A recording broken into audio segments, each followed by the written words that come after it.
Bismillahirrahmanirrahim. Alhamdulillahi rabbil alamin. Allahumma salli wa sallim ala sayyidina Muhammadin miftahi babi rahmatillah adada ma fi ilmillah salatan wa salaman daimaini bidawami mulkillah wa ala alihi wa sahbihi.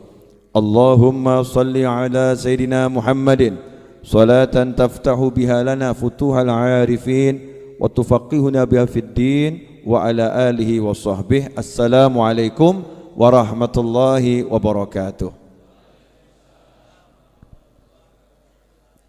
Teman-teman hadirin pemirsa dimanapun Anda berada, khususnya jamaah channel Majlis Ar-Raudhah dan channel Habib Novel Al-Idrus, serta teman-teman yang merilai majelis ini dimanapun berada, terkhusus untuk jamaah Syiar TV di TV satelit.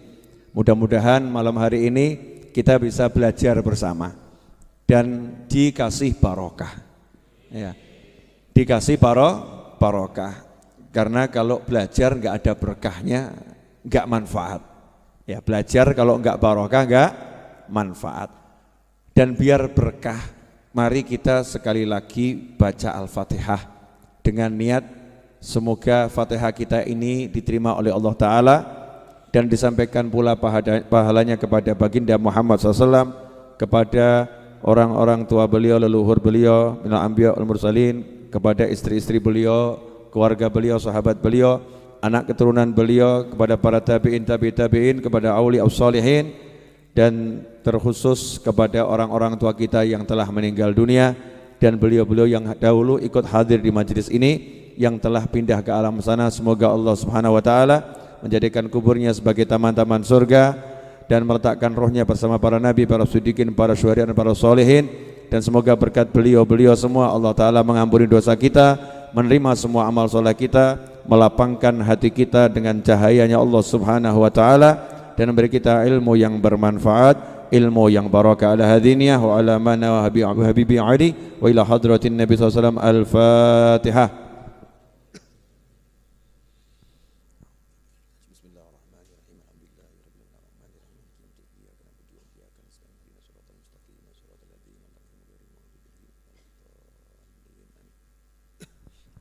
Alhamdulillah.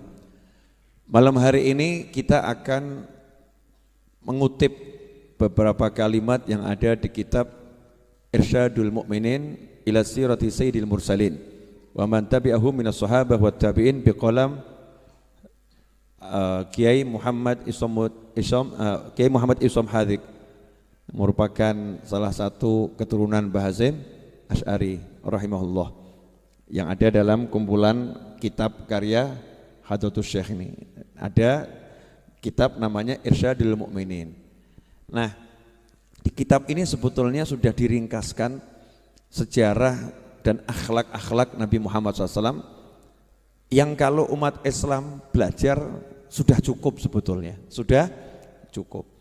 Dan terkhusus buat warga NU, ini warga NU kalau mau belajar ini cukup nanti, cukup bisa memahami baginda Muhammad SAW. Nah, saya ambilkan beberapa contoh yang akan menjadi bahasan malam hari ini, biar barokah, ya, biar barokah. Dikatakan di sini ada seorang ahli sastra, ya, ahli bahasa, namanya Mustafa Lutfi Al-Manfuluti, itu dari Timur Tengah sana.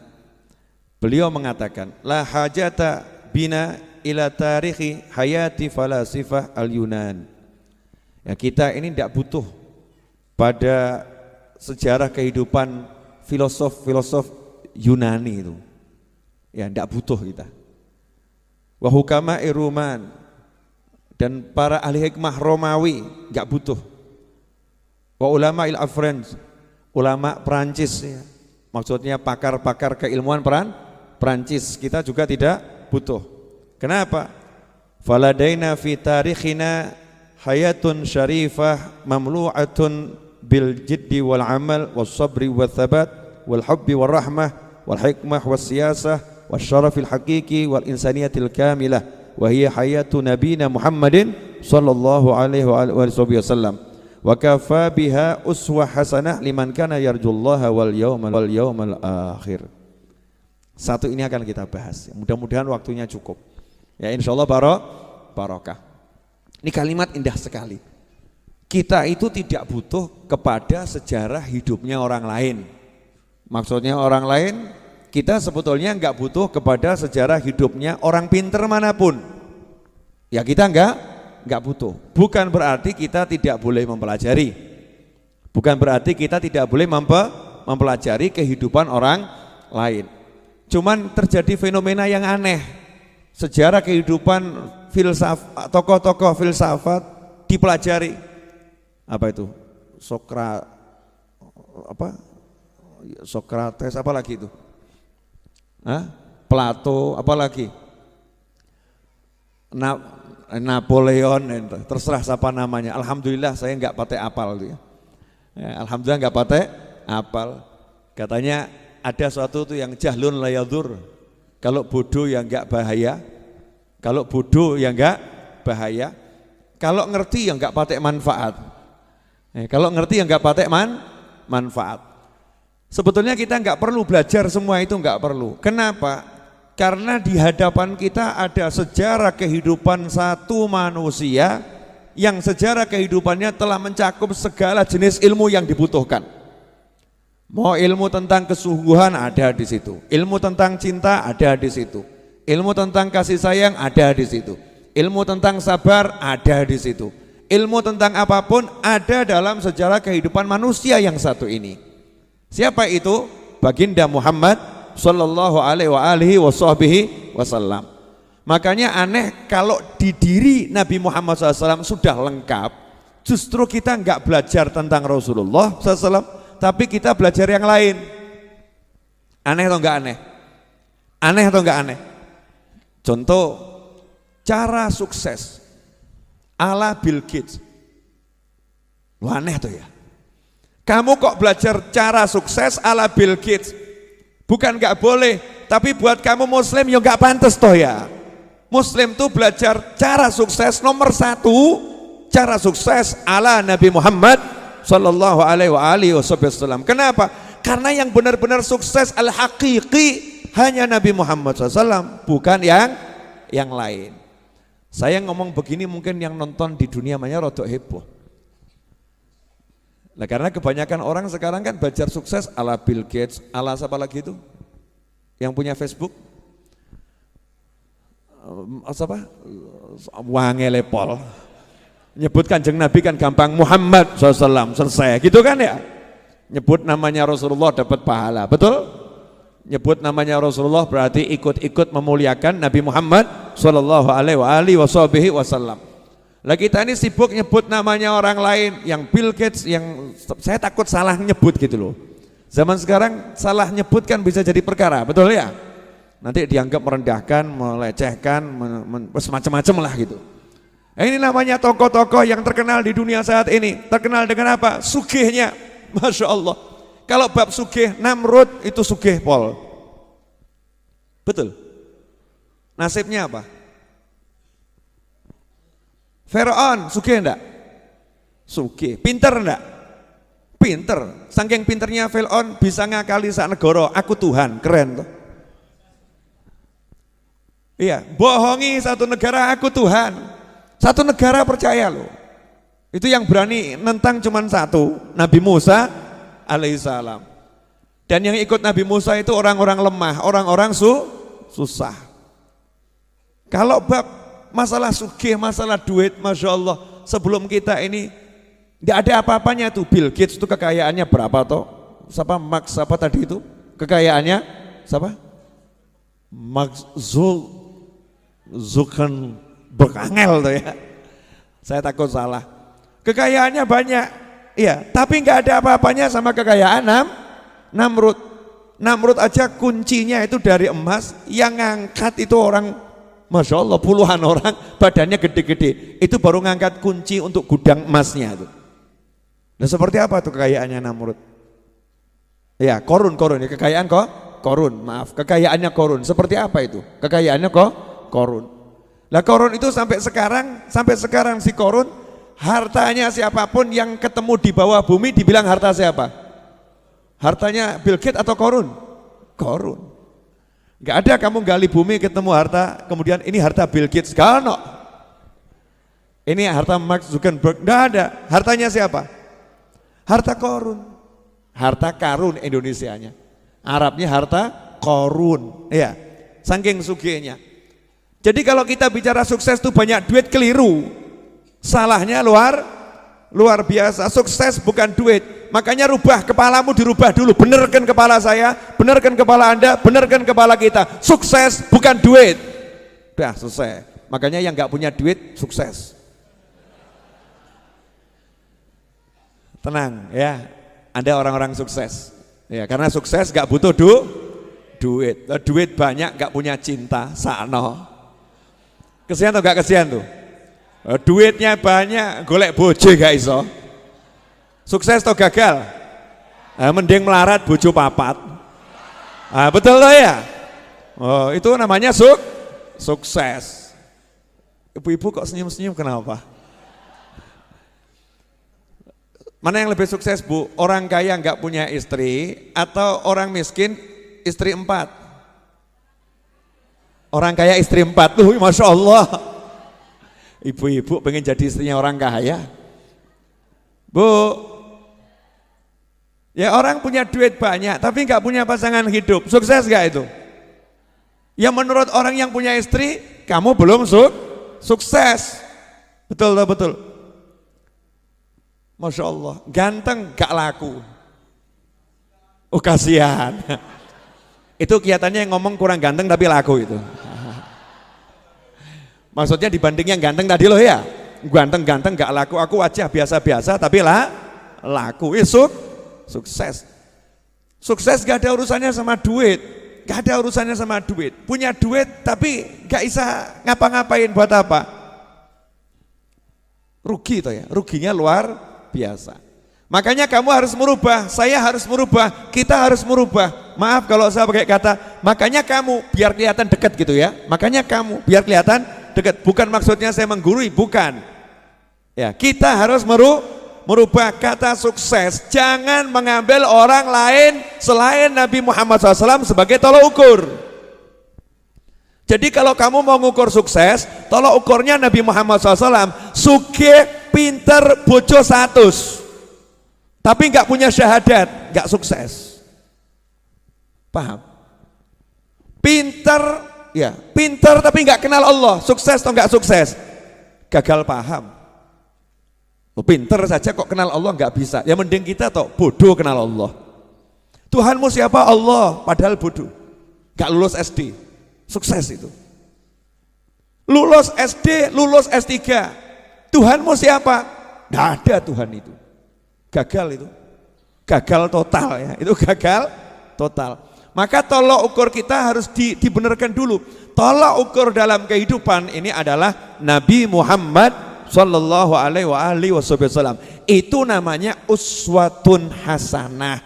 Tolok ukur yang bisa dicontoh. Makanya semakin sesuai cara Nabi, semakin sukses. Semakin tidak sesuai, semakin tidak sukses. Nah kalau kamu udah begitu, nanti kamu bisa bahagia. Saya bisa bahagia, kita bisa bahagia. Nah sekarang tidak, bahagia kita ini tolok ukur kebahagiaannya salah. Boleh saya ngasih gambaran yang lebih jelas, boleh? Boleh. Tapi enggak enak loh ini. Enggak apa-apa ya. Enggak apa-apa. Mana yang lebih sukses?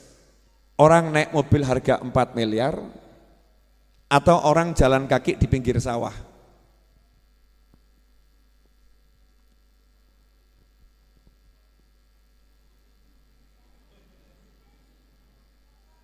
Bingung jawabnya.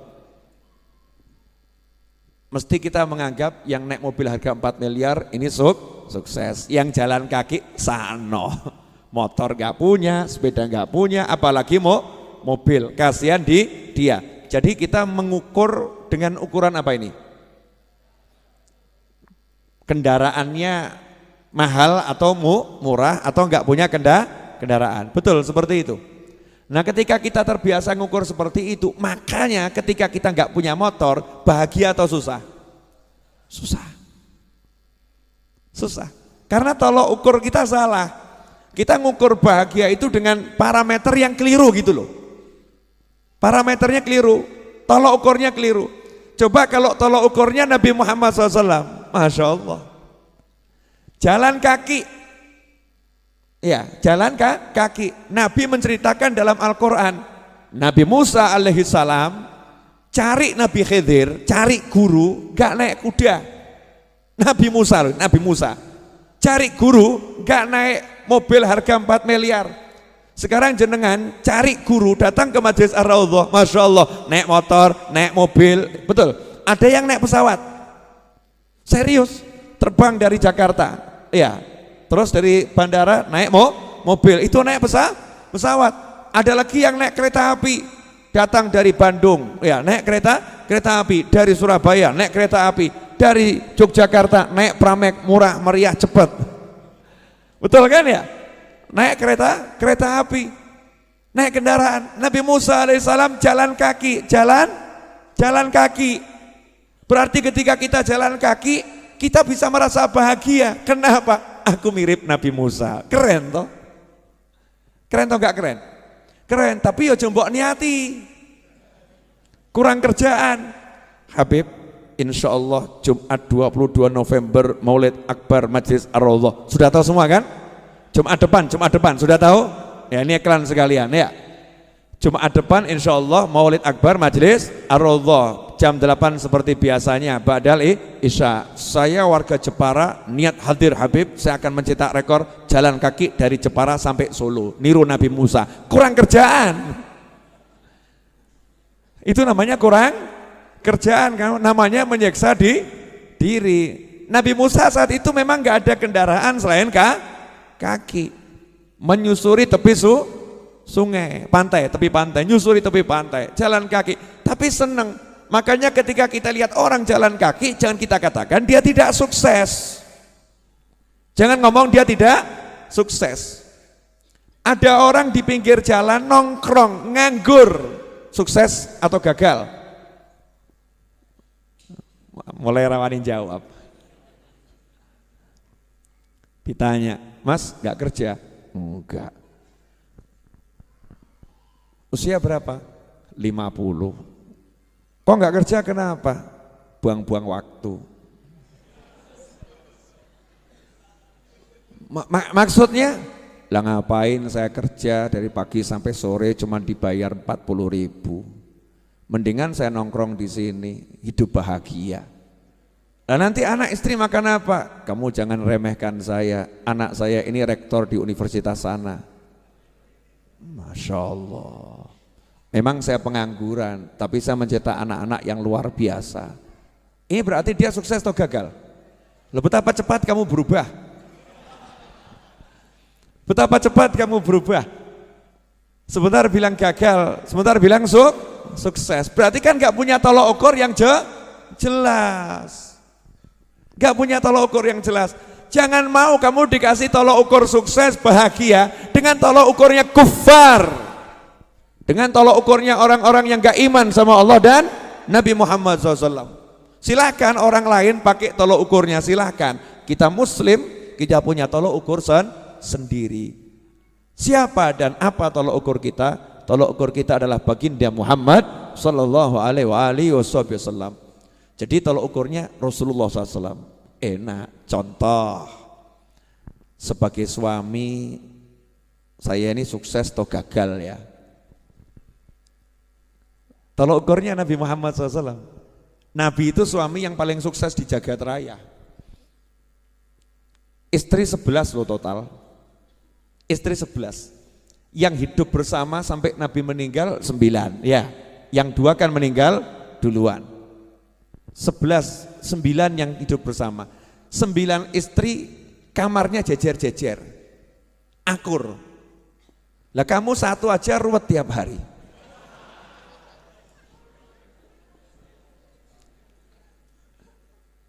Lalu belum jadi istri udah perang. pacaran tambah dosa plus perang ya, ngambek-ngambekan, lempar-lemparan, Masya Allah, sudah berdosa ruwet pula ya. Setelah menikah, Masya Allah, ya hari pertama bagus, hari kedua bagus, hari ke-10 mulai tanpa tanda-tanda ketidakbagusan. Hari ke-15 piring pecah, satu aja ruwet, ruwet pakai pol pula, ruwet pakai pol. Istri yang nganggap bojoku ruwet, suami yang nganggap bojoku ruwet. Nabi Muhammad SAW 9 loh jejer. Tiap pagi Nabi Muhammad SAW itu habis sholat subuh, habis dzikir, habis wirid, duduk bersama sahabat. Nabi SAW nanya sama sahabat, ada enggak yang meninggal? Saya mau ngelayat kalau ada, mau nyolatkan makamkan. Tidak ada ya Rasulullah. Ada enggak yang sakit? Kalau ada saya mau jenguk, saya mau jenguk. Tidak ada ya Rasulullah. Udah, ada enggak yang ngimpi? Yang ngimpi ada enggak semalam mimpi? Kalau ada mau saya jelaskan arti mimpinya. Itu saking Nabi SAW pengen aktif, gak pengen diem gitu. Mau selalu aktif bergerak. Karena diem itu nganggur, nganggur. Makanya orang dulu tuh gak ada yang diem, gerak terus. Karena mencontoh Nabi Muhammad SAW. Selesai dari situ, pagi itu Nabi SAW kemudian masuk ke kamar istrinya satu demi satu. Satu diparani, diajak ngobrol, salaman, duduk ngobrol sebentar, pindah kamar yang lain, salaman, duduk ngobrol sebentar, pindah kamar yang lain. Ke-9 semua disamperin. Nanti Rasulullah SAW istirahatnya di rumah istrinya yang jatahnya hari itu tinggal bersama Nabi Muhammad SAW. 9 akur. Sukses atau enggak sukses ini? Nah, kalau kamu bilang itu dikasih duit semuanya, semua dikasih duit, ya biasa. Lawang istri Nabi itu 9 kamarnya Nabi SAW, istri-istrinya. Rasul ada tamu, coba tanyakan kepada istriku, ada makanan enggak? Sahabat setelah keliling ke 9 kamar istri Nabi Muhammad SAW, balik mengatakan, tidak ada ya Rasulullah. Ada minuman enggak? Tidak ada kecuali air. Masya Allah. Dijak melarat siap. Lah bojomu sepuranipun ingkang kathah. Istrimu gimana kira-kira? Suamimu kadang diajak hidup susah, tambah kemudian ngomong kok, duluku aku tuh hidup bahagia, kerjaanku bagus. Kenapa ya Dik, setelah menikah sama kamu kok aku bangkrut? Kelihatannya kamu tuh membawa nasib buruk bagiku. Kan kurang ajar tuh ya. Ini suami cap apa ini? 9 istri Nabi Muhammad SAW diajak hidup susah, nggak ada yang bahas duit. Lah rumah tangga zaman sekarang tuh kok yang dibahas duit, bahkan ada perjanjian pranikah kebanyakan urusan duit. Betul tak betul? Betul tak betul? Nah karena tolok ukurnya lain. Tolok ukurnya lain. Sukses jadi suami, contoh Nabi Muhammad SAW. Sukses jadi istri, contoh istri-istri Nabi Muhammad sallallahu alaihi wasallam. Wah ibu-ibu enggak berani nyontoh istri Rasulullah, enggak berani. Ora wani. Tak jamin ora wani. Ha. Katanya di samping saya, Bu, 1-0. Memang pertandingan. Bu, berani mencontoh istri Nabi? Jawabannya nyontoh yang mana dulu B begitu ya. Ya contoh semuanya. Mencontoh itu ya semuanya. Semakin mirip semakin bagus. Istri yang sukses istri Nabi Muhammad SAW. Suami yang sukses adalah Nabi Muhammad SAW. Ayah yang sukses adalah Rasulullah SAW. Coba lihat nih dari sisi ayah nih. Tolok ukur ayah. Nabi Muhammad SAW dalam satu riwayat yang disebutkan dalam kitab An-Nawadir, Nabi Muhammad SAW main ke rumah putrinya Fatimah Zahra radhiyallahu taala anha. Nabi kalau main ke rumah putrinya itu selalu cium kening putrinya cium kening Nabi Muhammad SAW. Orang tua mana sekarang nih yang ketemu cium-ciuman kening? Sudah menikah, udah punya anak loh nih ya. Udah menikah, udah punya anak. Ketemu masih kecup kening. Yang satu juga mengecup kening. Mesra ini, anak sama orang orang tua. Kemudian Nabi nanya kepada Fatimah Zahra radhiyallahu taala anha, mana Hasan dan Husain, mana buah hatiku? Dijawab, lagi di belakang, ya tidur. Sudah 2 hari belum makan, kata Fatimah Zahra. 2 hari belum makan. Maka Nabi Muhammad SAW mengatakan, jangan bersedih, bapakmu sudah 3 hari juga belum makan. Nih, tunjukkan batu diganjalkan di ulu hati diikat. Nah itu ilmu, kalau jenengan lapar nanti ulu hati tekan, ojo banter-banter tapi ya. Tekan dikit, nah itu ngilangkan apa namanya, lapar itu. Ya itulah apa, ngapusi bujui weteng. Namanya ilmu bujui weteng. Apa namanya? Bujui weteng, itu bahasa Jawa Timur kan, bujui itu ya. Bohongin perut. Ya, bohongin perut. Nah, dikira dapat makanan, ternyata tekanan. Ya dikira makanan, ternyata tekanan, teken gitu lah. Kalau tekan sebentar kan dicolkan nanti lapar lagi. Makanya biar tekanannya lama nggak hilang-hilang, diikat. Itu teknik menghilangkan lapar ala Nabi Muhammad SAW. Ngirit saudara-saudara. Bisa dipraktekkan bagi yang pengen tidak makan 3 hari. Ya, bab 1 ini jangan praktek ya, maneman. Nah, Nabi SAW tapi tidak tinggal diam. Lihat cucunya belum makan 2 hari. Lihat anaknya 2 hari belum makan. Nabi SAW tidak ngomong begini, mana mantu saya, mana Ali bin Abi Thalib, mana ini suami kok nggak genah, masa istrinya nggak dicarikan makan, anaknya nggak dicarikan makan. Tidak ada seperti itu. Ini orang tua model apa yang ngomong seperti itu? Tidak ada. Anak itu sampai mati, dan setelah mati ya tetap anak. Jangan kamu katakan anak perempuanku kalau sudah menikah bukan tanggung jawabku. Bapak jawab opo kamu? Ada yang tersinggung di atas sana karena mungkin pernah ngomong seperti itu pada anaknya. Naudzubillah min dzalik. Namanya anak itu sampai kapanpun tetap anak. Maka Nabi Muhammad SAW paham, pasti Ali bin Abi Thalib ya juga udah usaha, pasti udah usaha, tapi kenyataannya gak ada yang dimakan. Maka Rasulullah SAW keluar dari rumahnya Fatimah Zahra. Ngapain? Cari solusi. Loh, Nabi itu kalau tinggal ngerangkeh itu ya dari surga ya dapat. Cuman kalau gitu kamu bisa nyontoh, gak iso terus gak yang ngerangkeh. Tambah ketok hurufat kamu. Ustadz kenapa begini? Ngambil makanan dari surga niru Nabi, ngawur kamu. Beda makom. Makanya Nabi nggak mencontohkan yang seperti itu. Nabi SAW segera pergi keluar. Jalan keluar dari Madinah, dari tapal batas kota Madinah, ya masih wilayah Madinah tapi tidak dalam kota. Lihat ada satu orang di kebunnya lagi nimba air. Nah orang dulu tuh kalau nimba bukan pakai ember, tapi kulit sapi, besarnya sesapi. Dan itu pakai seni sambil nyanyi biasanya. Terus nanti pas mak jebur, biur, ya itu musiknya itu biur, ya itu musiknya. Nabi SAW kemudian nanya, bisa saya kerja nimba air? Nabi itu Masya Allah, dikatakan di sini Rasulullah SAW itu paling benci sama orang yang nggak mau kerja, bukan nggak punya pekerjaan ya, nggak mau kerja, nggak mau usaha gitu. Makanya dari kecil Nabi SAW udah menggembala kambing bil ujroh, menggembala kambing dengan dibayar. Baca kitab ini dijelaskan bil ujroh, bayar jadi karyawan tapi teken kontrak ya, teken kontrak. Nih saya menggembala sekian jam, upahnya berapa? Ya keren gitu. Makanya ketika Nabi SAW sudah tua, tahu keluarganya itu butuh, Nabi SAW kembali bekerja. Ngomong sama yang punya perkebunan tadi yang nimba air, gimana kalau saya timbakan air? Ya kalau harganya cocok, oke gitu. Ya udah, sekali timba 3 butir kurma kalau saya nggak salah. Saya karena belum buka kitabnya lagi, nanti baca di kitab An-Nawadir. Ya, 3 butir kurma. Deal. Maka Nabi SAW menimba.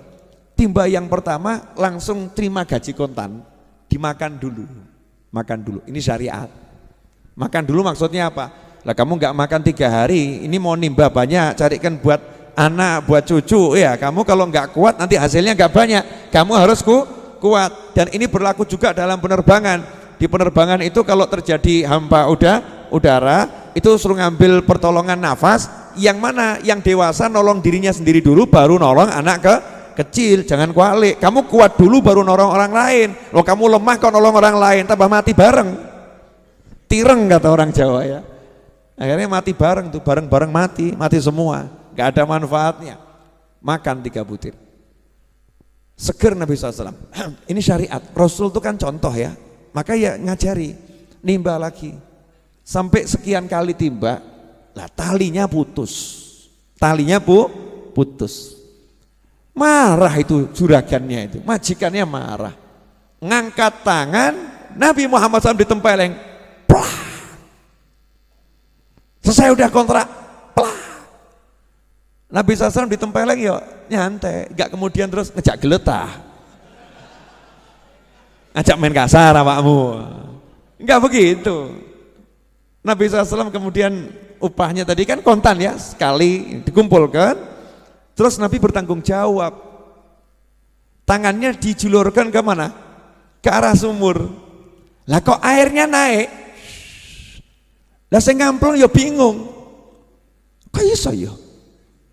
Airnya naik. Tuh Rasul ngambilkan timbanya tadi yang dari kulit ya unta atau sapi tadi, dikembalikan ini.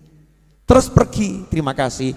Pergi Rasulullah SAW pulang ke rumah Fatimah. Nih Fatimah makan, nih Hasan Husain makan. Oh senang kumpul sama cucunya sama anaknya, Masya Allah. Bayangno awakmu koyo ngono lho. Lah kamu nih pulang kerja bawa duit, gak pernah duduk kumpul ngomong sama, nah ini hasil kerja bapak, ayo makan bareng nih, ayo kita GoFood, GrabFood, bareng-bareng gitu ya, ayo pesan apa, bareng-bareng, bapak baru dapat duit, ayo kan nikmat, iki ora cetha, nyoh PN tinggal lungo. Jadi istri itu seperti orang bayaran, nyoh PN, gitu bu, kok modus senyap kenapa ini? Betul begitu? Bu, betul begitu? Nah, satu cukup mewakili karena suaranya cukup keras mengalahkan yang lain. Pemirsa dimanapun berada, ya jamaah channel YouTube dan juga Syiar TV dimanapun berada, alhamdulillah Nabi SAW pulang, anaknya dikasih makan, cucunya dikasih makan, ya senang lihat cucunya makan itu kurma, beberapa butir kurma, seger, barokah, ya barokah. Lah kita nasi 3 piring nggak wareg kok ya. 1 jam kemudian sudah lapar, setengah jam kemudian sudah lapar. Kamu barusan makan 3 piring, iya, tapi sekarang lapar lagi, Masya Allah. Gak barokah, cepat lapar, tidak barokah. Subhanallah. Lah yang nempeleng tadi terus sadar. Dia belum Islam, bukan orang Islam, gak ngerti kalau ini Nabi Muhammad SAW. Jangan-jangan ini Nabi yang dibilang itu ya. Wah kalau ini Nabi yang dibilang itu berarti saya manusia paling celaka ini. Ini tangan saya, ini tangan yang kurang ajar ini. Loh ini orang kafir, paham kurang ajar loh. Orang kafir takut kualat, waneh tuh ya. Lah yang muslim kok gak takut kualat sama Nabi ya. Yang muslim kok gak takut kualat sama Rasulullah SAW, mencaci maki anak cucu Rasulullah, mencaci maki sahabat Rasulullah, mencaci umatnya Nabi Muhammad SAW. Kira-kira nabinya tersinggung gak itu? Kok gak takut ya? Gak takut. Yang kafir nih takut, langsung ambil pedang, tangan kanannya dipotong, tangan kanan kamu gak layak hidup sama aku, kalau kamu hidup sama aku nanti aku kualat nih sama lamanya. Pedang. Coba tiru. Beda makom, ini adegan berbahaya, jangan ditiru ya, jangan ditiru. Tidak boleh niru yang begitu-begitu. Ya namanya dipedot, diamputasi sendiri, ya otomatis darah mengucur dengan deras ya. Maka dia lemes, hampir mati kehabisan darah. Tapi dia puas, wes lego aku. Lewatlah musafir, kebetulan itu sahabat Nabi Muhammad SAW. Lihat kok seperti itu. Akhirnya ditanya ada apa? Ini tadi begini-begini. Oh iya itu kelihatannya Nabi Muhammad SAW. Udah kamu tak ajak ke rumahnya. Diajak ke rumahnya Rasulullah SAW. Dicari tahu Rasul lagi di rumahnya Fatimah Zahra.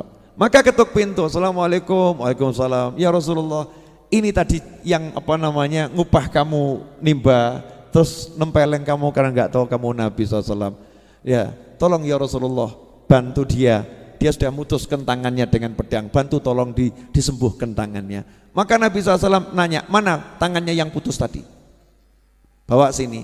Sama Rasul ditempelkan, ditutupi kain, kayak sulap gitu ya, ditutupi kain. Setelah ditutupi kain, sama Rasul cuma diusap atasnya, dibuka, utuh, lebih bagus dari yang kiri. Kamu jangan coba-coba. Del, Kanjeng Nabi tolong sambung, ya pedot terus mati awakmu. Mujizat itu munculnya sewaktu-waktu, nggak bisa direkayasa. Langsung syahadat, orang tadi syahadat, masuk Islam, ya masuk Islam. Cerita ini hanya ada di kitab An-Nawadir. Kamu jangan nanya Habib, apa ya bener? Ceritanya sahih apa enggak sahih? Lawang Star Trek aja kamu enggak sahih, jelas enggak sahih. Rekayasa awakmu seneng kok mbok tonton kok. Betul tak betul? Sinetron kena itu cerita bohong direkayasa tiap hari kamu lihat kok ya. Betul tak betul? Kamu ambil pelajaran dari sinetron, bahkan sinetron yang enggak jelas, kamu ambil pelajaran. Star Trek, Star Wars, kamu ambil pelajaran. Ini ilmunya ulama, dan ini tentang kebesaran Nabi Muhammad SAW, dan itu tidak ada yang mustahil buat Nabi Muhammad SAW dengan izin Allah Subhanahu wa ta'ala. Wong Nabi Isa aja menghidupkan yang mati biiznillah, itu kelasnya Nabi Isa. Rasulullah di atas Nabi Isa alaihissalam, tanpa kita merendahkan Nabi Isa. Mestinya kita ya seneng. Di kitab An-Nawadir, namanya juga An-Nawadir. An-Nawadir itu jamaknya nadir. Nadir itu apa? Hal-hal yang hampir-hampir tidak pernah ditemukan di tempat lain. Longko, ya langka. Saya waktu menceramahkan ini di Masjid Ar-Riyad dulu waktu saya masih anak-anak. Sekarang kan saya masih muda. Ya toh ya, dulu berarti masih anak-anak. Daripada menua-nuakan diri sendiri, lebih baik kan memudah-mudahkan diri sendiri. Salah satu guru saya di pondok malam Jumat Legi itu. Kalau malam Jumat Legi Ustadz Qasim Baharun, ya Ustadz Qasim Baharun itu hadir ke Masjid Riyad. Terus selesai saya ceramah, kemudian saya sudah pulang ke rumah, nanya sama Habib Anis. Itu tadi novel ceramah itu sumbernya dari mana itu? Saya kok nggak pernah dengar. Katanya Habib Anis, novel itu kalau ceramah pasti ada sumbernya. Kalau nggak ada sumbernya nggak mungkin diceramahkan. Tanya aja sama novel. Akhirnya Habib Qasim Baharun almarhum rahimahullah, adiknya Ustadz Hasan Baharun Abuya, yang juga holnya ya, guru saya di Dalwa, lagi di holi. Ini berangkat ke rumah saya yang masih di rumah depan Kelurahan Semanggi. Ini lihat namanya ulama kalau cari ilmu, guru saya loh, ini guru saya ini. Ini salah satu guru saya, marani saya, muridnya diparani, bukan muridnya ditelepon, Novel kamu sini, saya butuh kamu. Gak kayak awakmu. Yai saya butuh, tolong mampir ke rumah saya. Kurang ajar tuh. Masya Allah. Ini guru saya, datangi saya, ya kaget aku. Oh no apa, waduh ini sidang ini. Ya, sidang keilmuan ya. Bukan seperti orang ngajukan tesis di sidang ini, lebih ngeri ini. Guru saya, nyidang saya. Novel, Habib Qasim ini kan sama Habib Hasan Baharun dari Madura asalnya kan ya. Dengan gaya Habib Maduranya ya. Ajabna ceramah antum kemarin. Antum ngomongnya, antum loh. Murid tinggi dicelok antum, Masya Allah. Mestinya aku ngomongin ceramahmu deh. Mestinya gitu ya. Ini tidak, gan. Bukan tapi gan gitu loh ya. Antum, kalimat penghormatan. Lihat nih adabnya orang-orang soleh. Semakin begitu semakin tampak solehnya, semakin tampak hebatnya, semakin tampak ilmunya, semakin tampak luar biasanya. Demi ilmu orang itu ya mau nyari.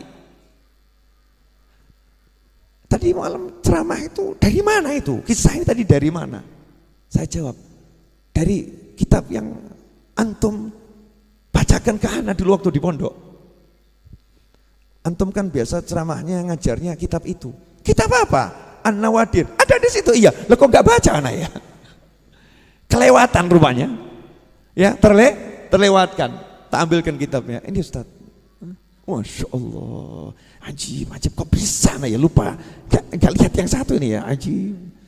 Padahal tuh tiap hari dia diajarkan itu. Nah itu rupanya cuman memang dibuat lupa sama Allah Ta'ala, biar apa? Biar main ke rumah saya, sehingga rumah saya dapat barokah. Ya dapat barokah, didatangi orang soleh. Paham maksud saya enggak? Saya ngomong begini itu jawab ini loh, yang nonton di TV ini loh, yang nonton di YouTube sama sebagian yang hadir, dalilnya itu kondi kita karangan ya Bib novel dewi. Saya nyantri puluhan tahun nggak pernah dengar. Saya cari di Google sekian puluh tahun yang nggak ketemu, baru ketemu sekarang. Dari mana? Ikhwani rahimakumullah. Lihat nih Nabi Muhammad SAW sebagai ayah bertanggung jawab, nggak pernah membiarkan keluarganya hidup susah, bukan hidup miskin loh ya. Miskin itu biasa, kaya itu biasa. Miskin itu bukan ukuran tidak sukses, kaya bukan ukuran sukses. Tapi kalau susah ya itu nggak sukses. Kamu miskin tapi harus bahagia, kamu kaya harus bahagia. Dalam segala keadaan kita harus bahagia, Nabi SAW tidak mau keluarganya susah, gak mau susah, maka beliau berupaya. Gimana ini caranya saya menjadi ayah yang bertanggung jawab? Sampai di sini jelas? Jadi tolok ukur kita selama ini benar apa salah dalam hidup? Jujur loh. Salah, makanya hidupnya banyak ruwet atau banyak ruwet ya, karena ukurannya salah. Jadi hidupnya ruwet. Coba kalau tolok ukurnya Nabi Muhammad SAW. Temenmu nanya, punya duit? Tidak. Lo kamu bahagia? Kamu cuma duit. Masa duit buat saya mumet? Itu bukan murid Habib Novel. Mumet kok bab duit. Betapa rendahnya diriku, bisa dibuat pusing sama duit. Biar duit yang pusing sama aku. Kok bisa? Nyatanya aku nggak punya duit. Ya aku nggak pusing, ya duitnya yang pusing. Kenapa dia nggak pusing? Sementara yang lain pusing. Nah ketika kita udah cuek sama duit, maka duitnya akan mengejar kita. Ini ilmu saudara-saudara. Kemarin udah saya jelaskan toh? Belum? Lah saya jelaskan di mana ya? Saya tiap hari keliling soalnya. Jadi ya lupa. Belum saya jelaskan di sini. Cara menggait duit belum? Masa sih? Belum? Oke. Belajar dari ibu-ibu yang cantik. Monggo diunjuk. Ini ilmu mahal, iklan dulu. Jangan lupa Jumat 22 November, Jumat depan Maulid Akbar Majelis Ar-Raudhah. Yang enggak hadir tak coret. Ya, masuk hadir di YouTube, hadir di Facebook ya. Gitu aja tidak mau. Niat hadir juga enggak mau kok ya, kebangetan loh ya, kebangetan. Niat hadir ya. Bismillahirrahmanirrahim. Monggo diunjuk. Alhamdulillah.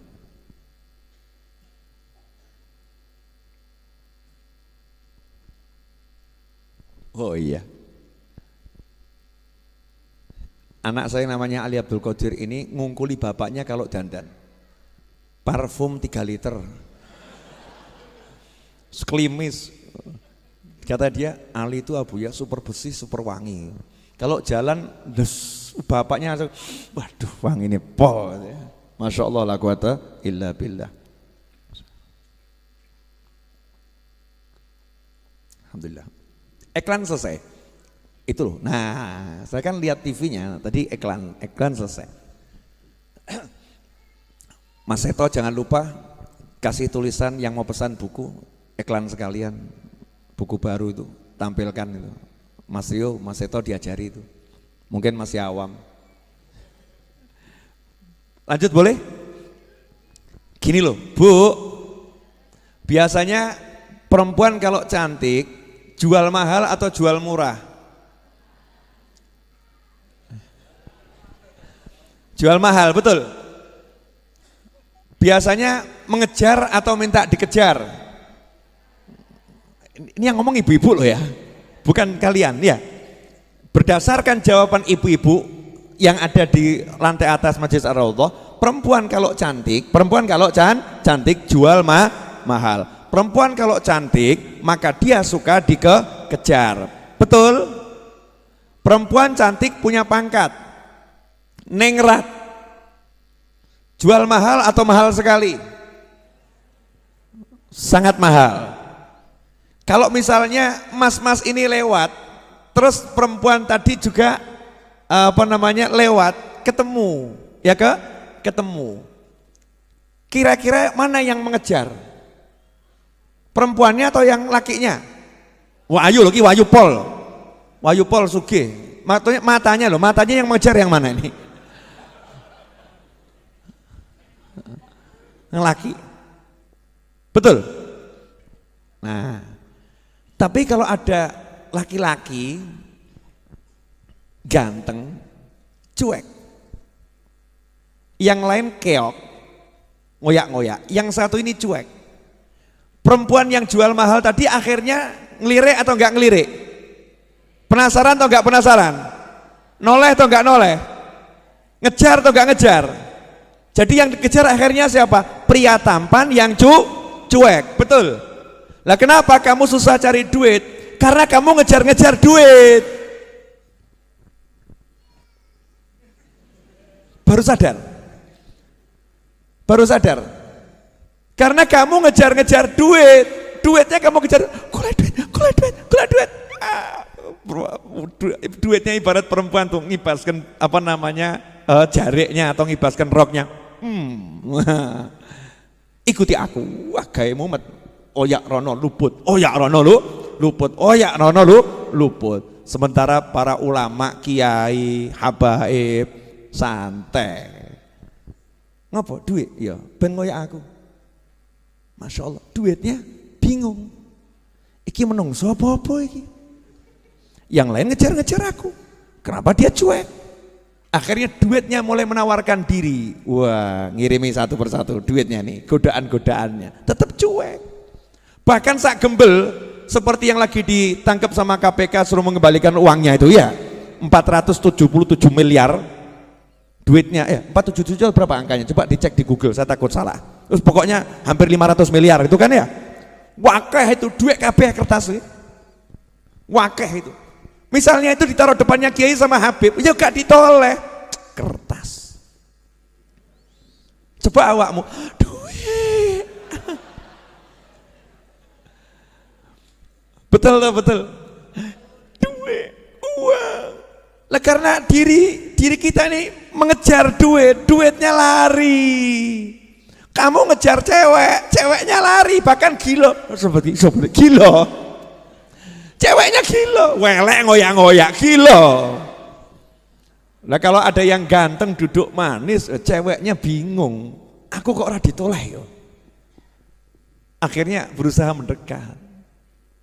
Habib Novel ya. Iya. Omong contoh. Saya kalau ngasih contoh yang lain kan keliru gitu ya. Mosok misalnya saya ngasih contoh Habib saya dicedai cewek kan ya keliru gitu. Saya bisa dimarahin orang banyak, betul ya? No bab elek-elek ben awakku dhewe, paham? Kalau yang bagus-bagus contohnya orang lain. Kalau bab jelek-jelek biar saya. Habib Novel ya? Iya, sok meneng wae.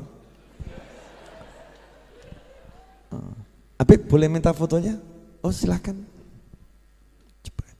Makasih Bib. Iya. Penasaran. Nah, sing liyane tak njaluk fotoku, sing liyane njaluk nomorku. Iki Habib kok meneng wae ya? Kok meneng wae ya? Akhirnya tambah dia ngajak teman-temannya yang lain. Belum pernah aku lihat pria tidak mengejar diriku. Coba kalau kamu deketi dia, kamu kira-kira bisa ndak menggodanya? Oh Masya Allah, 1, 10, 20, 100 jadi tergoda. Tapi ya gengsi gitu kan ya? Ya gengsi. Masa Habib tergoda gitu kan ya? Masa Habib tergoda? Oh jaim, jaga image. Ini cuman contoh. Karena kita ini kalau dikasih contoh ayat-ayat Quran gak paham, gak nyantol. Ayat gak nyantol. Oh tak ruwet kayak ayat gak nyantol. Dalil-dalil, makanya kiai-kiai dulu tuh kan gak ada yang ngasih dalil ayat-ayat, gak ada. Dalilnya kan dikira kaya tawon, kan gitu aja. Dikira kayak tawon tuh gimana?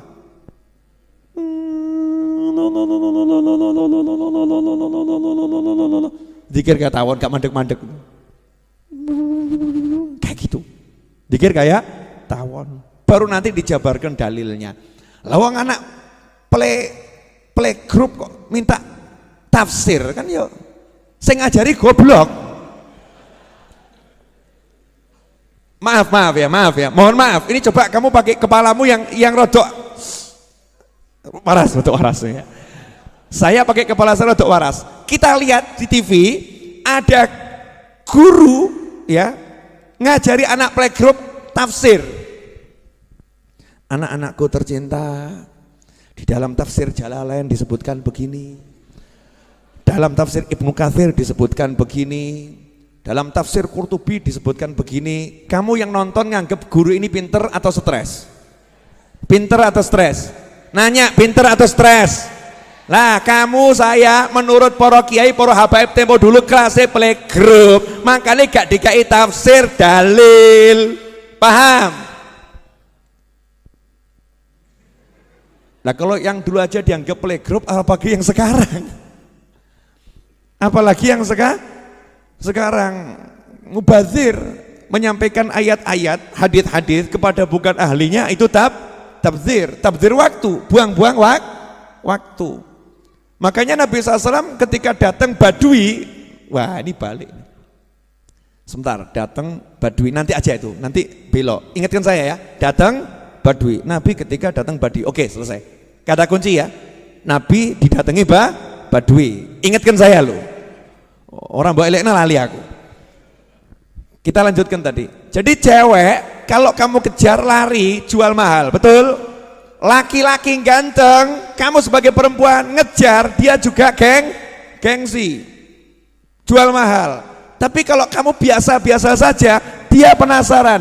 Begitulah dunia mempermainkan manusia, begitulah duit mempermainkan manusia. Begitu manusianya cuek, duitnya aku cukuan. Paham enggak? Jujur atau jujur? Kenapa kamu ruwet cari duit? Mestilah urusannya kuwi. Gak cuek sama duit. Gak cuek. Saya itu belajar cuek sama duit sejak kecil. Belajar, sampai sekarang belajar terus. Belajar terus. Makanya saya kalau naruh uang itu semau-mau saya. Geletak no kono, geletak no kene, cuek sama duit, cuek, geletakkan sana, geletakkan sini.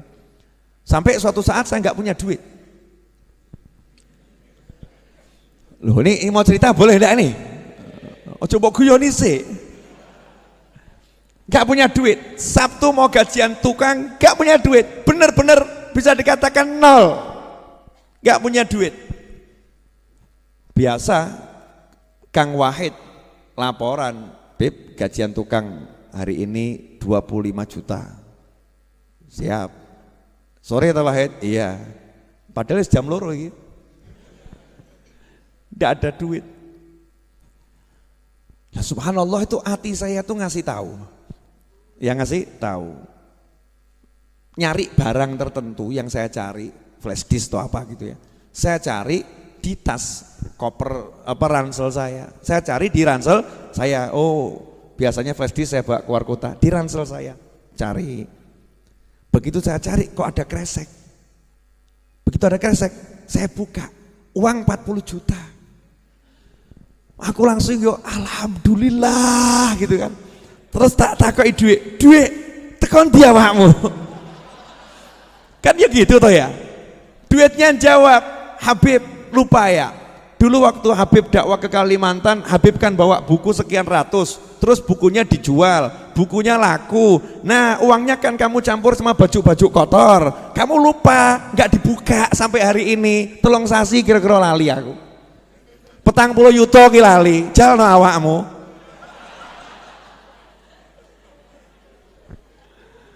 Hahaha. Loh, bukan maksud menghina atau merendahkan loh. Kalau saya nggak pakai bahasa begitu kan kurang kroso toh ya. Tapi dengan kalimat begini kan jadi mak jelek begitu kan ya. Mak jelek. Itu latihan itu. Latihan.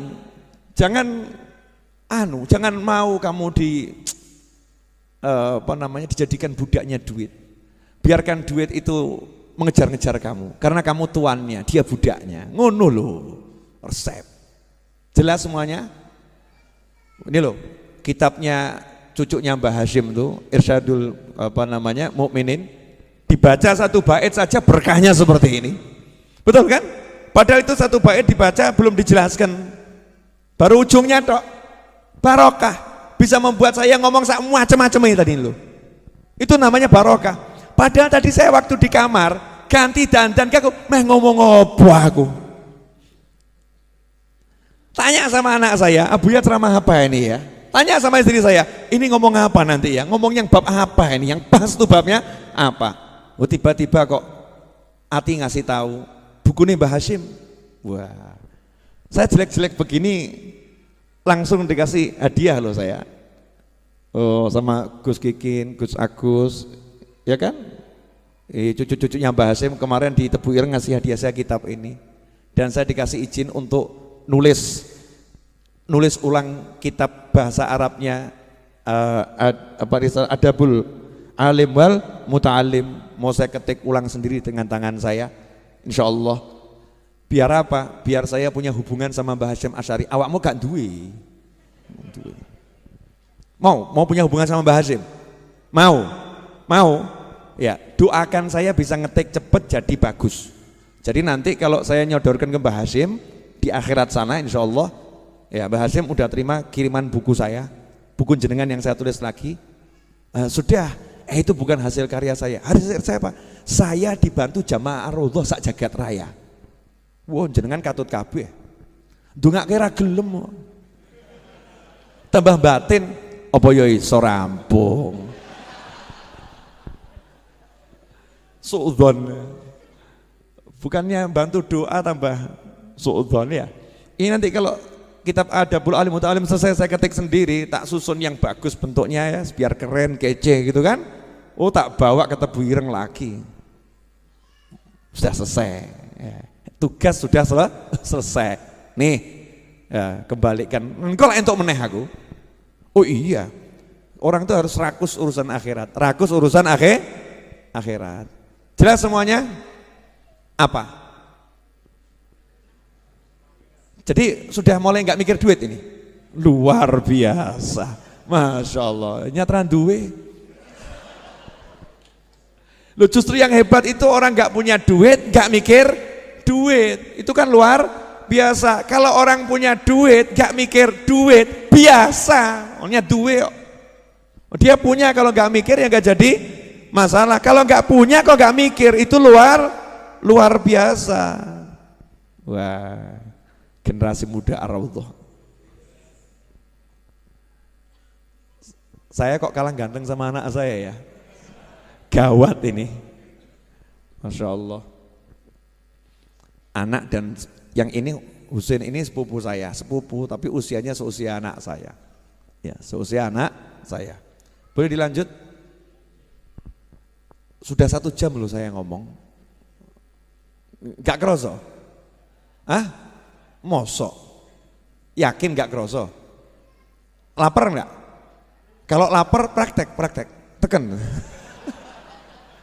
Tadi kan teori, sekarang praktek. Ganjil sih, ya lumayan toh. 1 menit kan bisa 10 menit ya kan, 10 kali lipat minimal.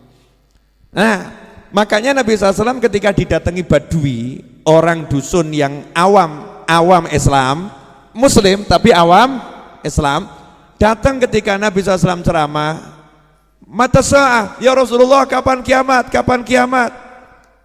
Ya Nabi tidak menjelaskan seperti ke malaikat Jibril alaihissalam. Paham? Ketika malaikat Jibril yang nanya, mata sa'ah, kapan kiamat tiba? Malaikat Jibril yang nanya, malaikat pinter, soleh, alim, cerdas, malaikat. Dan gak nanggung-nanggung, jenderalnya malaikat, pimpinannya semua malaikat. Kapan kiamat ya Rasulullah? Nabi juga jawabannya diplomatik. Ya diplomasi, pinter Nabi jawabnya. Mas'ul ahabi alam nasail, yang ditanya gak lebih tahu dari yang bertanya. Jawabannya begitu, tapi tak kasih tahu ya ciri-cirinya kiamat kalau udah mau tiba. Disebutkan, mau tahu, baca buku terbaru saya, Telaah Hikmah 40 Hadits Arba'in Nawawiyah, ada di situ, udah saya jelaskan panjang dan lebar. Modal 100.000 beli di sini, 120.000 termasuk ongkos kirim Pulau Jawa seluruhnya. Madura itu bukan Pulau Jawa loh ya, ileng loh ya. Nah, terus 170.000 untuk luar Pulau Jawa. Udah saya bahas di situ, lengkap detail. Jangan tanya lagi di sini. Nah, di sini cuman saya mau jelaskan pokoknya saja. Boleh toh ya? Nah, ketika malaikat Jibril yang nanya, Rasul menjelaskan detail ciri-ciri kiamat kalau mau tiba begini. Malaikat Jibril. Sahabat yang nanya, sahabat yang biasa ngaji dengan Nabi SAW, yuk dijelaskan ciri-ciri kiamat mau tiba begini. Gandeng sing takok orang awam dari pegunungan, gunung batu, datang nanya kapan kiamat, nanyanya sama teriak. Rasul nggak jawab, justru Rasul balik nanya, lah kamu punya persiapan apa? Siap apa kamu? Saya sholat gak banyak, nekat gak ini? Nantang loh, takut kiamatnya kapan? Kiamatnya kapan? Kan mestinya kan seperti orang udah siap gitu ya. Ditanya, lah kamu punya persiapan apa? Dereng siap. Sholat ya belum beres, puasa belum beres. Lah kamu punya apa? Ya walaupun gak beres begini, saya cinta Allah dan Rasulnya. Saya cinta Allah dan Rasulnya Muhammad SAW. Jawaban Nabi, anta ma'aman ahbabta. Kamu bersama yang kamu cintai. Selesai.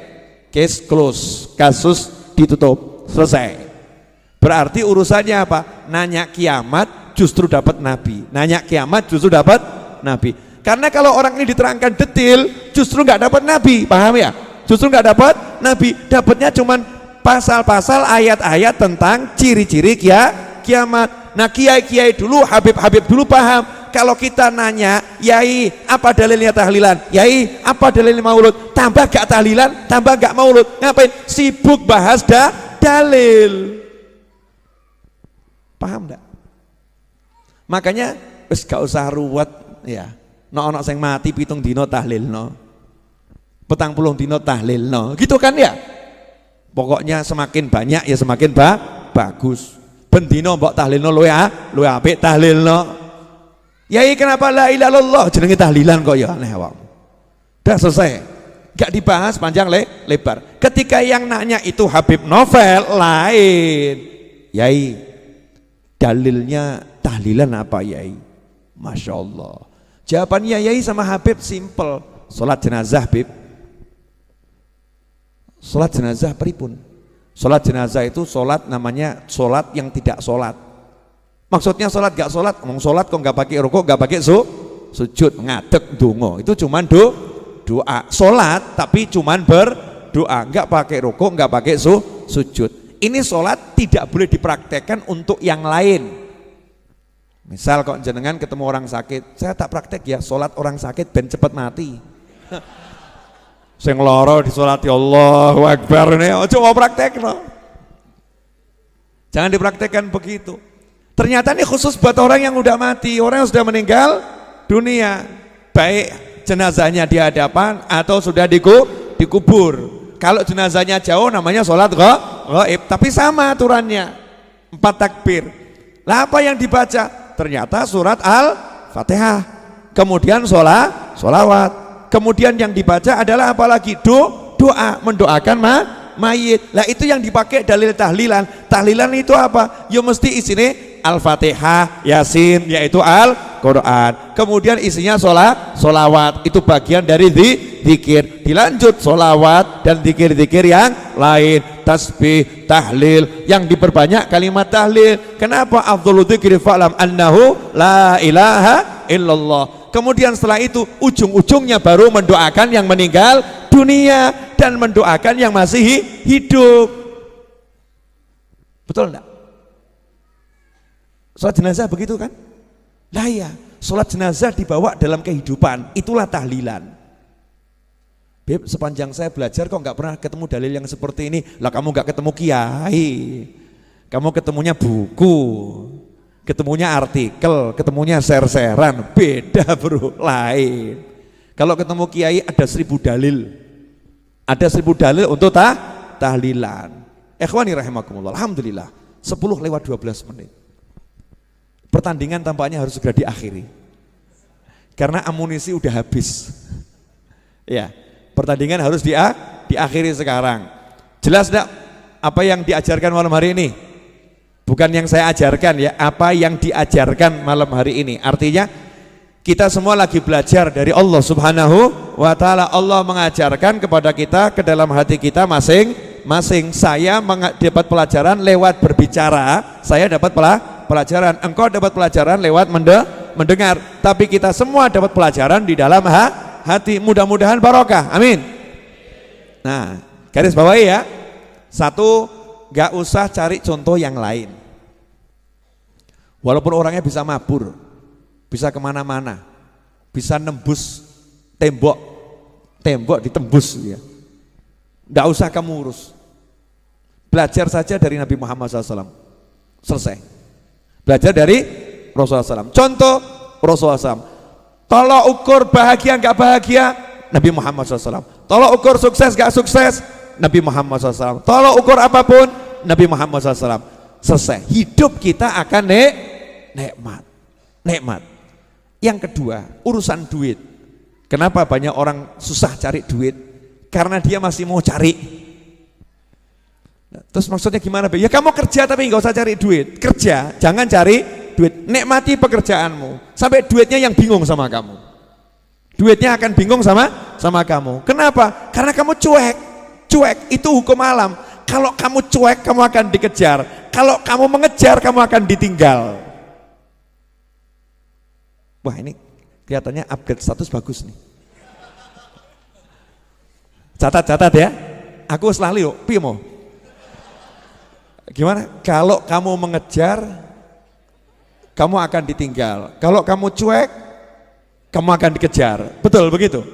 Wah, jangan diterapkan untuk perempuan loh ya, jangan. Ini untuk duit, untuk duit. Makanya biasanya itu suami kalau dimarahin sama istri, terus suaminya dia nggak balas, biasanya balas toh. Terus diseneni karo bojone meneng tok. Ngono, Pak? Ya. Dadi wong lanang sing bener. Iya. Komentarin cuman iya. Akhirnya istrinya bingung. Kok ngene ya? Kok ora enak ya? Biasanya kan semes dibalas semes kan penak. Semes tuk. Tuk. Akhirnya apa? Yang nyemet ganti pola, memperlambat. Tuk tuk tuk tuk. Urip ngono kuwi. Rahasia loh ini. Ojo mbok dong. Nanti terlampau banyak orang bahagia, nggak ada yang datang majelis Ar-Raudhah. Ikhwani rahimakumullah. Alhamdulillah. Mau saya ini duduk gini aja bahagianya luar biasa. Enggak cedok toh. Ini kan begini kan bahagia tuh bingung enggak itu? Ngene kok bahagia. Itu apa? Kemeringet. Ya kan? Kemeringet. Ya, dipaksa sama teman-teman suruh dandan.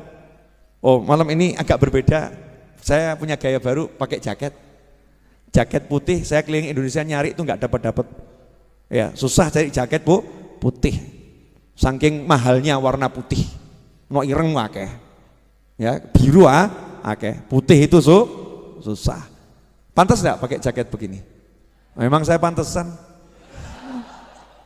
Alhamdulillah, masya Allah. Insya Allah barokah ya.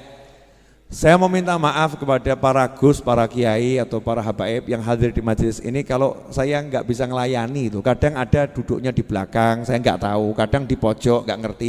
Tolong santri-santrinya sama murid-muridnya. Kalau lihat kiainya di belakang, jangan menganggap saya merendahkan ya. Karena memang saya nggak kenal satu persatu. Nah saya makanya minta untuk teman-teman kiai atau gus atau habib, kalau jenengan rawuh di majelis Ar-Raudhah, tahulah tempatmu. Tempatmu bukan di belakang, tapi di depan. Tapi saya juga paham dirimu, saya juga nggak suka di depan. Memang di belakang itu enak, di belakang itu enak, lebih bisa menikmati majelis dan menikmati suasana. Kenapa? Kalau di depan dilihat orang banyak, gak isobah, ya tambah gak enak. Tapi kadang orang-orang itu kan lihat ini kok kiai saya di belakang, kok nggak disuruh ke depan gitu ya. Mungkin perasaannya nggak enak gitu. Karena memang kita di sini nggak tahu satu persatu dan tidak ada laporan. Ada kiai fulan, syekh fulan ya. Di sini banyak orang-orang soleh, termasuk jenengan tuh orang soleh. Kalau jenengan bukan orang soleh nggak mungkin sampai sini. Wong elek rarene ra. Cetok itu. Masuk sini berarti orang soleh. Hanya orang-orang yang baik yang mau kumpul sama orang-orang baik. Betul kan ya? Iya, berarti jenengan baik atau enggak baik? Baik, saya baik, aku baik, kamu baik, kita semua orang baik. Tapi di antara semua yang baik ini ada yang sangat baik. Gak ketokan wonge sapa itu? Ada gitu kan? Orang-orang yang masya Allah datang ke sini. Saya minta maaf kalau belum bisa menjamu dengan baik. Termasuk yang nonton tayangan ini, masya Allah. Wah, ada yang nonton asune walim soleh, delok aku nyawang. Jane iki delok aku ya ireng letek ngono ya. Tapi kok ya seneng ya. Terus didongakno, masya Allah, Habibnya masih hitam. Mudah-mudahan semakin bercahaya. Wah, amin. Modal lungguh gak kesel, bercahaya. Berkat apa? Berkat majelis. Makanya kita yang di sini ini bejo. Karena orang-orang soleh, baik yang hidup maupun yang sudah di alam barzah, lihat kita, kok kita dilihat letek, tapi mereka senang kelompok letek linggih bareng. Iya, orang letek kotor mau kumpul bersama cari yang baik, sama mereka langsung didusi kabeh, siram biur. Makanya jenengan kalau pulang pengajian kan rodok bingung, atiku kok enteng ya, utang kok lali ya, masalah kok seperti hilang ya. Tapi itu kualitas masalah ya, ini bisa sampai di rumah, bisa sampai di jalan, balik lagi itu ya, sudah dikerucuk, sudah dibersihkan. Kadang kita sendiri yang ngotori ya, tapi insya Allah kalau istiqomah terus di majelis-majelis yang seperti ini dimanapun berada, insya Allah nanti hati kita akan pelan-pelan akan semakin bersih, padang. Lah kalau udah padang itu ya peteng hilang, betul ya. Kalau udah padang peteng hilang. Jadi yang membuat peteng ada karena kurang padang. Tinggal padangkan diri, selesai masalah. Insyaallah itu yang bisa saya sampaikan. Saya mau ngasih 2 pengumuman, tolong dicatat baik-baik. Yang pertama, insya Allah Jumat depan. Kapan? Insya Allah Jumat depan. Insya Allah kiamat belum tiba ya, belum ya? Karena menurut informasi yang valid, kiamat datang hari Jumat. Makanya saya pilih pengajian hari Jumat. Kenapa pilih pengajian hari Jumat? Karena niat sampai hari kiamat. Insya Allah sebelum kiamat tiba, Jumat ini kita mati dulu, Jumat depan kiamat tiba. Atau kamu pilih ikut kena kiamat? Enggak toh ya, naudzubillah min dzalik. Insya Allah Jumat depan kita niatkan Maulid Akbar Majelis Ar-Raudhah. Alhamdulillah, waktu saya umumkan saya akan kirim utusan ke Madinah Al-Munawwarah ngundang Kanjeng Nabi Muhammad SAW.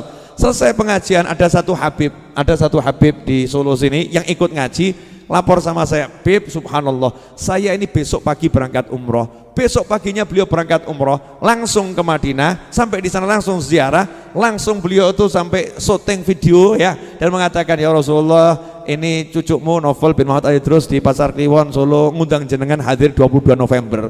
Loh, sudah Kanjeng Nabi kita undang, kamu nggak datang, kurang ajar. Jamaah sini loh ya, saya nggak tanya yang lain. Loh Bib, kira-kira Nabi datang tidak? Wah, gue kok kira-kira loh. Tak kok kira-kira. Oh, kamu baru ngucap salam saja Nabi datang, betul kan ya? Datang apa? Salamnya Nabi datang, berarti datang atau nggak datang? Datang. Hadits yang sahih. Siapa umatku mengucapkan salam kepadaku, aku jawab salamnya. Betul atau betul? Berarti kalau Nabi jawab salamnya, jawab salam. Berarti suara Nabi sampai. Kalau suaranya sampai, berarti datang atau nggak datang? Datang. Beb, tapi kok gak ketokan? Oh, lawakmu letek kok ya. Mata kita ini mata letek ini susah lihat, tapi alhamdulillah kan kroso. Oh nyatanya iso nangis, kangen, kan ya aneh toh ya. Kangen kok sama Kanjeng Nabi Muhammad SAW. Lihat tidak, ketokan tidak, ngerti tidak, krungu suaranya tidak, iso nangis, ya Rasulullah nangis. Lah kamu kalau ngefans sama artis nangis wajar, wujudnya ono, iya kan ya? Ini wujudnya nggak kelihatan. Sudah berada di alam sana bisa kangen, ini kan luar biasa. Makanya Jumat depan teman-teman Majelis Ar-Raudhah yang biasa hadir ke sini tiap Jumat, kalau sampai tidak hadir tak coret dari daftar teman saya. Sekapok mau kapan? Pol-polan saya oleh ngundang ini. Tak coret, ngaku koncoku, ngaku konco ya, konco. Apalagi ngaku murid gak datang, coret. hapus dari daftar murid, kecuali kalau berhalangan. Dah silakan buat alasan sebanyak mungkin. Maaf Habib, saya berhalangan. Iya, maksud saya niato gitu, niat hadir. Jelas semuanya? Nah, pengumuman yang kedua, insya Allah Jumat depan 10.000 eksemplar ready buku Telaah Hikmah 40 Hadis Arba'in Nawawiyah. Jumat depan 10.000 eksemplar ready. Kalau 10.000 eksemplar itu bisa habis Jumat depan, maka saya bisa nyicil pelunasan tanah sebesar 1 miliar. Saya tidak mau bertanggung-tangan sama orang siapapun. Meskipun saya share, siapa mau ikut andil, siapa mau ikut andil. Tapi saya diajarkan sama guru saya harus bekerja. Dan pekerjaan saya adalah nulis buku.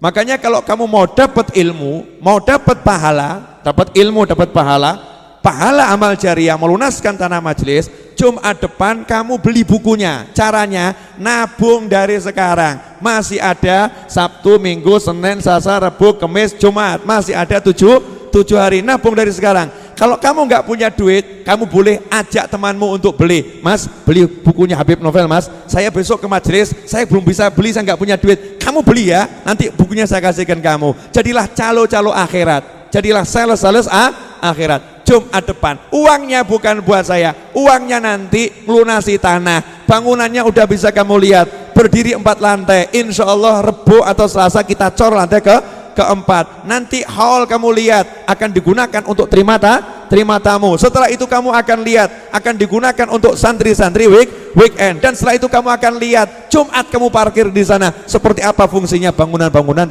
tersebut. Kamu bisa mengatakan bangunan ini ada karena 100.000 dariku. Ngono. 100.000 enggak ya? Kurang ajar ya. Ya kan ya? Siap kawan-kawan jadi calo-calo sales-sales tanah majelis?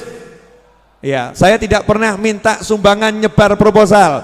Ini yang ada betul saya share nomor rekening, siapa mau ikut andil itu terserah. Mau 1 rupiah, 2 rupiah, mau ngasih nggak mau ngasih terserah, nggak ada urusan. Tapi yang satu ini saya jual buku. Anda mau beli buku dapat pahala, Jumat yang akan datang hadir Majelis Ar-Raudhah atau pesan via online di nomor telepon yang sudah tertera di layar monitor 082233999990. Kalau nggak salah seperti itu. Habib hafal tidak, ngelirik dan membaca. Ya 0823 kali 32 kali 94 kali 0 082233999990. Nah, ada yang mengatakan Habib saya udah WA belum direspon. Sabar, karena WA yang masuk bukan hanya dirimu ya, WA yang masuk sangat banyak. Yang jawab admin, salah satu adminnya adalah saya sendiri. Kapok mau kapan? Bongkar rahasia. Ya sebetulnya itu bukan admin, itu saya sendiri. Yang jawabi juga saya sendiri, yang ngurusi saya sendiri. Tapi nomor itu khusus jualan buku, tidak boleh untuk curhat. Curhat del, ngirim curhat del, pesen buku tak jawab, curhat del. Kalau curhat bukan ke nomor itu, nomor yang lain. Kenapa Habib kok ngurusin sendiri bukunya? Saya mau niru kakek saya kerja, saya mau bekerja, bukan nggak ada waktu banyak, ngising sempat kok. Maaf ya saya ngomongnya bahasa Jawa kasar. Ke toilet sempat, masa kerja nggak sempat, males adanya, nggak boleh males, harus betul-betul berusaha. Rezeki Allah yang bagi, Allah yang ngasih. Tapi bekerja akan kunikmati, karena itu bagian dari hidup yang kusenangi. Kenapa begitu? Karena kakekku sang Nabi tidak pernah berhenti bekerja sampai ajal menjemputnya di akhir hayat hidupnya. Kok menapa ini ngopo? Kok jadi terdiam semua, kenapa? Terharu. Halo. Ini kok diam semua, kenapa ini? Terharu atau malu? Jangan malas ya. Jangan malas. Jamaah Majelis Ar-Raudhah tidak boleh malas, harus giat bekerja. Kamu bisa bekerja model apapun, yang penting halal. Tapi jangan mau diperbudak sama dunia. Bilang sama duit ora patean, selesai. Bu, sudah lapar? Tahan perutnya. Insya Allah laparnya hilang. Oke? Insya Allah Jumat depan Maulid Akbar sekaligus kita jual buku. Misi menuntaskan buku yang ada. Saya cetak 20.000 eksemplar. Target saya 2 bulan habis. Kalau 2 bulan habis, cetak episode 2-nya juga 20.000 eksemplar. 2 bulan habis. Berarti akan terkumpul insya Allah dana 4 miliar, belum termasuk orang yang bantu lewat transfer dari sukarelanya untuk melunaskan tanah dan untuk membangunnya, semua juga untuk kegiatan Majelis Ar-Raudhah. Berarti dalam waktu insya Allah 3 bulan dari sekarang 4 miliar sudah selesai dengan semua pembangunannya. Amin. Itu maksimal loh. Nah, kalau bisa ya sebulan selesai. Niat bayar utang begitu. Kalau bisa 1 hari selesai. Kalau bisa detik ini juga selesai. Begitu cara kalau pengen hutangmu dilunaskan. Jangan tunda. Semoga berkah dan manfaat. Mari kita tutup majelis ini dengan membaca doa yang biasa kita baca. Wassallallahu ala sayyidina Muhammadin wa alihi wasallam. Walhamdulillahirabbil alamin. Jamaah Ar-Raudhah dimanapun berada dan pemirsa Syiar TV dimanapun berada, terima kasih telah bergabung bersama kami. Insya Allah kita bertemu Jumat yang akan datang dalam keadaan yang jauh lebih diridhai Allah Ta'ala. Amin. Allahumma salli wa sallim ala Sayyidina Muhammadin miftahi babi rahmatillah adada ma fi ilmillah salatan wa salaman daimaini bidawami mulkillah wa ala alihi wa sahbihi. Allahumma ja'al fi ta'atika farahi wa sururi wa fi mardatika jami'a umuri. Allahumma ya alim bihalati wa muttali' ala sarairi wa niyati اقضي جميع حاجاتي واغفر ذنوبي وسيئاتي وتجاوز عن خطيئاتي وزلاتي وتقبل جميع حسناتي وسامحني فيما مضى وما يأتي واكتبني في ديوان ساداتي واسلك بي سبيل نجاتي في حياتي ومماتي. اللهم إني طامع في عطاك راغب في رضاك مستسلم لقضاك فاكتبني من أولياك واسلك بي سبيل هداك وألحقني بأصفياك وصلى الله على سيدنا محمد وآله وسلم. Alhamdulillahi rabbil alamin. Amin. Insyaallah yang mau ketemu saya untuk penjadwalan dan sebagainya nanti setelah makan ya, setelah makan. Dan saya malam ini mungkin tidak bisa nemui lama-lama karena saya besok subuh harus berangkat ke Jakarta insya Allah. Saya ada tugas di Jakarta pagi, siang, dan malam. Kemudian lusa insya Allah saya ada di Kendal dan di Pemalang. Kemudian setelah lusa insya Allah ada di Lapas Ambarawa dan di Magetan. Dan seterusnya. Pokoknya jalan-jalan terus. Ya jalan-jalan terus. Silakan dibagi bentuk formasi 1314 insya Allah barokah manfaat.